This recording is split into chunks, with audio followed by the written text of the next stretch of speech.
this is Bogie with the Young, Gifted, and Black Entrepreneur Awards. I'm here with Selwyn Colllins. How are you doing? I am fine, thanks. I am blessed and happy to be here. You were nominated for the Innovator and Entrepreneurship Award. How does it feel? How it felt then when I first heard about it, I was first surprised. Okay. Surprised because the question we tend to ask ourselves sometimes when these things come up is, why me? Okay. And then shortly after that is, well, why not you? Okay. And then today, how I feel, I'm ecstatic, especially when I sat there and listened to David's interview and hear him drop some pearls of wisdom, like the importance of faith, of walking by faith and not by sight, the importance of believing in something and believing in yourself, the importance of obedience. When that accident happened, you obeyed the call and he moved, and this is why he's here, he's where he is today. So how I feel privileged. Privileged. I'm among generals. I'm among kings and queens. And when I say kings and queens, the old acronym YGB, Young, Gifted, and Black, it's powerful to be black. Yes. Powerful to be black in this particular era because of what it means. You know, we came from a long history of kings and queens. We have created and developed many things. We are always innovative. To be gifted, what is important about being gifted is recognizing that you're gifted and acting upon it. Just to be gifted is like having a cup that is empty. It's not until you pour something and it becomes useful. Okay. So, yeah. But I mean, you're doing a lot. You're an author. You have your web talk show. Just talk a little bit about that. I wrote this book, The Earth Heart Knows. It was launched in 2012. Okay. But it was a natural progression. I have a following on Facebook. I write inspirations. I like to encourage people to see their gifts and to recognize that each of us is a light and each of us is a beacon onto ourselves.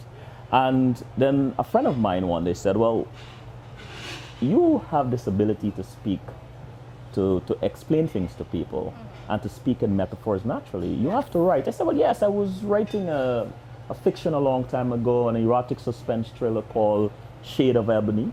And I don't know. She says, no, you're going to write this book. And then one day I realized that the book was writing itself because I'd already been writing these quotes and so on. Okay. And so that's how The Earth Heart Knows was born. Well, let's talk a little bit about the book. I don't know if you know it by heart, but if you look at page 4 in the book, can you just give the people just a little scripture? Page 4? Page 4. All right, let me see. Oh, this is this letter to my mother. Yes. Oh, you're going to make me emotional now. Just a little. A little. Well, Marjorie Angela Colllins. She who gave birth to me speaks to me in a tone only a child who is intimate with love can truly understand. My dearest mother, I'm eternally grateful for your love, your compassion, and your will. Just the sound of your voice and I'm thrilled, but stilled. You calm me, then hope and peace are with me. Often I wonder, what did you know then, that you took the care and time to implant certain seeds in me? What do you know about preparation, patience, and harvest? I understand a mother's love, but where did you find the grace and the strength to listen to so many questions, many very strange from a child? How could you love so completely and purely that even your admonitions and whippings were understood? Now I understand why I arrived and found everyone calling you M. It wasn't for Marjorie, though I thought it meant mother, but now I am convinced it's for magnificent. I love you eternally, M. Selwyn. So, what gave you the inspiration to write this book? To write the book? To write this book. As I said before, I write inspirations. I like to invite people to look at themselves not just as a physical being, but as a spiritual being occupying a physical body or a physical space. And what I also realize is that oftentimes we have the answer, but we don't have that connection to our spirit. Something keeps blocking us, whether it's our experiences, whether it's our doubts, whether it's our fears. And what I like to do is to give people an opportunity to see the various connections. And it's amazing when you see someone react when they realize, oh my God, I can do this. I am that I am. So. How long did it take you to write this book? Did it take you a matter of weeks, months, years? No, I've been writing inspirations on Facebook, so I have thousands of unique quotes. When I started to write this book, I was hindered by how am I going to present it to the world. Okay. When you're a creative, you are bombarded by all kinds of creative ideas. And so I wasn't sure. And then I kept making excuses to my very good friends who saying, Selwyn, have you started? Yeah. So, well, no. Then something happened. They stopped listening to me. And that was hard. My best friend Carl, when he calls and he said, Sel, how is the book? And then he stopped asking me questions. Sandy stopped. My girlfriend stopped asking. And I missed that. So I decided to sit down and start writing. But what was interesting is that the book is not just the poetry and the quotations and so on. They're images, which I drew myself. And that was amazing. To come up with unique graphics for each idea and each quotation. So it took me less than a month. So let's talk about your web TV show. CWS. CWS. It premieres, I believe it's 8:30 to 9:30 on which days? There are two programs. The CWS Journeys, which speaks to people about their journey in life and how they use their gifts and talents to help others, is on Tuesday and Wednesday from 8:30 p.m. to 9:30 p.m. Then there's CWS As It Is, which is less biographical, it's more topical. That's on Sundays from 4 to 6:30. Okay. And what topics do you usually cover during your programs? Well, CWS As It Is, as I said, is more topical. Excuse me. It ranges from arts, music, politics, STEMs, science, technology, engineering, mathematics. That evolved out of a need. When I was a child, I grew up in Guyana, I'm Guyanese. Yeah. I grew up in a village till I was 9, a village called Vorjinujan. And when I reflect, I realize that the village had certain tenets where the community took care of you. If you strayed as a child, some adult would kind of pull you back. Okay. And I also realized that there was something unique about villages, is that people get together and they have discussions. And we were missing that. I don't know if those tenets eroded because of migration. The social scientists can best explain that. I'm not sure what it is. But I thought if I created a virtual village square where I can bring people together to have conversations, to have discussions, to me, when you have that kind of meeting of minds and ideas, is when the best ideas are born and the best opportunities are presented. And so I started CWS As It Is. I started it to provide a platform for Guyanese, but especially the youth, because I think it is important that we know what they're doing, what they're thinking, and why they think about what they're doing, because they are our future. Okay. So let's talk about the entrepreneurship part of the award. We have your other business, the Selco 2000, my web development or web solutions, I should say. A friend of mine said, it's not just web development, it's web solutions. You write software, you create websites, you come up with concepts and ideas and how people can present themselves on the internet. Okay. That started in 2001. Then how did you come about in Creating Selco 2000? I worked for Time Inc. for many years, and I was doing extremely well. Okay. A software developer, having fun, making money. And then I got laid off. And I asked myself, well, what am I going to do? I really didn't want to go back out there and pound the pave and work for someone else. At that time, I didn't have much of an idea about web development, but I found it intriguing because I'm a creative and technical person by nature.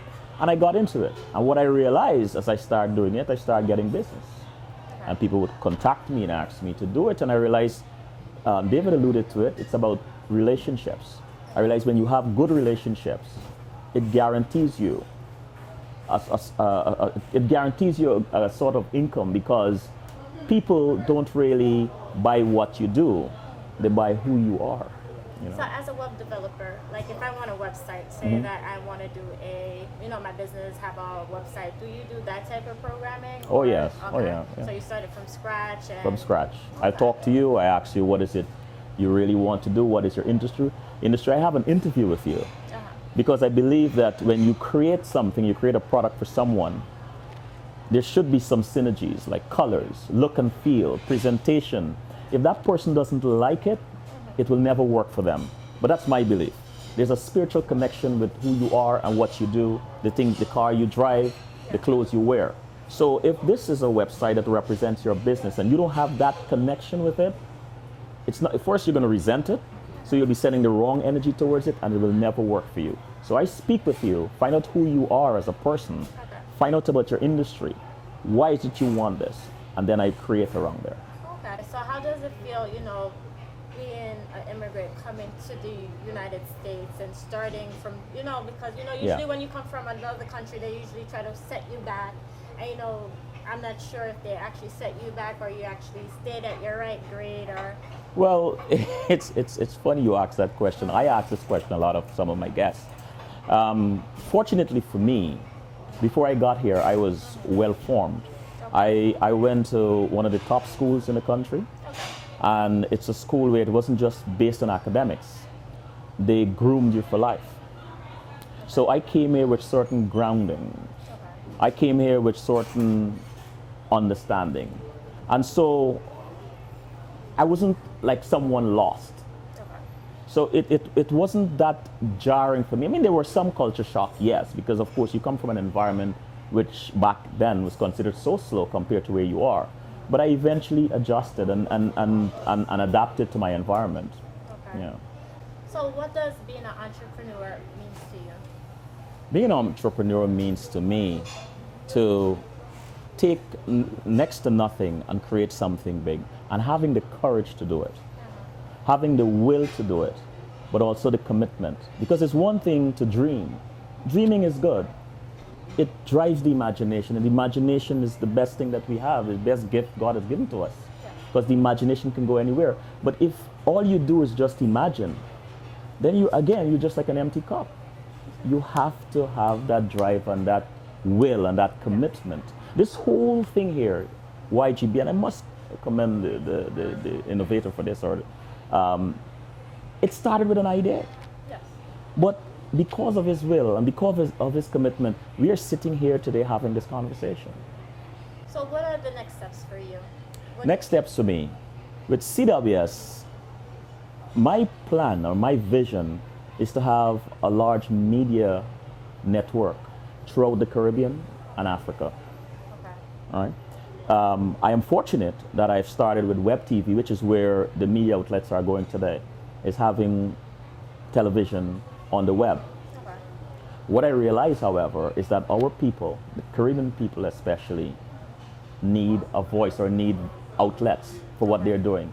If I were not here today, I would never have learned about David. I would never have learned about some of the people that have been nominated for these amazing awards. And so, if I provide that, I believe that by providing that platform, I give the unsung heroes an opportunity not only to show themselves, but to tell their stories. Because I believe that we are never more connected than when we share our stories. Imagine a young person listening to you, listening not only to your successes, but your challenges and that you got up when you fell. And then one day, that person overcoming their own limitations and challenges and becoming a person of note, a person who perhaps discovers vaccines that save millions of lives, a person who becomes a head of state, a person who stops a genocide, God forbid. What is powerful about that? About putting yourself out there and giving without needing to know the extent of your gift, is that you can inspire so many people. The important thing is to give and not expect anything in return. So, but in this day and age, a lot of people is doing things through the web. Do you think you have more of an advantage of, doing your webisodes on the web opposed to on live TV? The advantage I have is that I have the potential to reach more people. I also am not restricted by the channels. I interviewed an amazing person from South Africa who stayed up because the show is 8:30 to 9:30 and they're 6 hours ahead. She stayed up to come on the show. And her peers, her colleagues, her friends were able to tune into that. It's not a channel, it's the web. And it's the new frontier. It's where we are today. It will never go away. It's the way business is done. Everything you do around you, everything is connected and interconnected in some way. So yes, I do believe that there is an advantage of having a web-based program. Okay. And your inspirational post that you put on Facebook, where do you see yourself going with that? Do you see yourself doing another book or? I believe there are several books in me. Okay. Lots of books actually, but one of my vision is to start a network where I speak to people about life and about their life and invite them to see that they are lights, that we are lights and we are beacons onto each other. I've never met you before, but it doesn't mean I can't learn something from you if I'm open to that. I sat across Dave and I keep going back to him because I was inspired by what he was saying. He was flowing so effortlessly, and that's because he believed in himself. And where did that come from? Where did his confidence come from? Why does he believe in himself? Some series of experiences he's had that caused him to get to that point. And guess what? He will never shift from there because he knows what it is like to not be there. And he knows that he got from somewhere. That is why it is so important to have a contrast from where you came to where you are. It is that contrast, that space that gives you the greatest courage. Knowing that you were once destitute, you once didn't know mathematics, and now you know it. You once weren't a real estate mogul, now you are. And to me, that is why I love having experiences that are not necessarily great, that are necessarily good, because to me, we are the sum of our experiences. Okay. But do you find yourself, people are reposting your quotes or, on their Instagram or Facebook and... I am not sure if they do it on Instagram, but people do share my quotes. They do share them. Yeah. And what is interesting about it, I have to say this, when you get an idea, you have to follow your idea. That's another thing David said. When you get an idea, you have to pursue it, because there are times when I get in the way and I filter what is coming through. And I said, no, I don't want to post this. Yeah. And then something would say post it. And when I post it, the reaction from so many people keeps reminding me that it is not about me. Yeah. It really isn't about me. I'm just an instrument. I mean, you're talking about the quotations and you're talking about the inspirations and so on. I remember I was going through a whole lot of things in life where I felt less than myself. And then one day I awoke and I realized that wisdom had loaned herself to me. I realized that I was like a pen and wisdom was the ink. And the only thing wisdom asks of me is not to think that I am the ink, not to think that I am wisdom, but to just be obedient and allow that ink to flow through me and go onto the paper. So there are times when it is important for us to remember, well, it's always important for us to remember who we are, but also why you are. So again, I go back to this thing, it is not about you, it's about all of us. How can you use your gifts and talents to inspire the rest? But why would you doubt yourself or, deny like a quote that comes to you? Well, because of my human condition. We all go through that. You know for a fact that you can hold this mic and interview anybody. You've done it several times. But there are times when you become nervous. Where does that nervousness come from? Where does that fear come from? That's your human condition. And what is important is to embrace it. There are times when I interrogate the fear. Why are you here? What are you here to teach me? I interrogate the doubt. Why are you here? Why now? Why would you come now? I am confident. I've done this before. Why would you be present? But oftentimes those things they don't come as cruelty. They don't come to destroy you, but they come as guiding lights. Maybe your shirt needs fixing.